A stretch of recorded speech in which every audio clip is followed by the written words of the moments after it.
সবুজ মাঠের মাঝে ডেইজি নামে এক চতুর গরু বাস করত। সে সারাদিন মুক্তভাবে ঘুরে বেড়াত, ঘাস খেত আর নদীর ঠান্ডা পানি পান করত। কিন্তু কাছের জঙ্গলে এক ভয়ঙ্কর সিংহ লিও থাকত।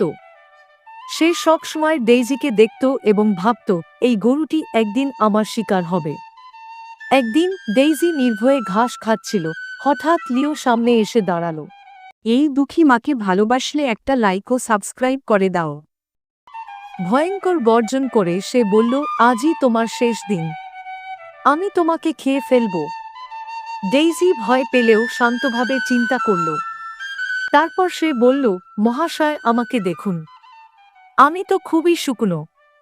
এখন যদি আমাকে খান তাহলে আপনার ক্ষুধা পুরোপুরি মিটবে না, বরং আমাকে নদীতে যেতে দিন, আমি পানি খেয়ে ভালো ঘাস খেয়ে মোটা হয়ে আসব।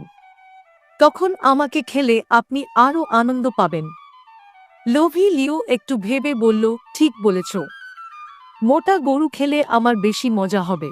যাও, ফিরে এসো, নয়তো আমি নিজে গিয়ে তোমাকে ধরে আনব।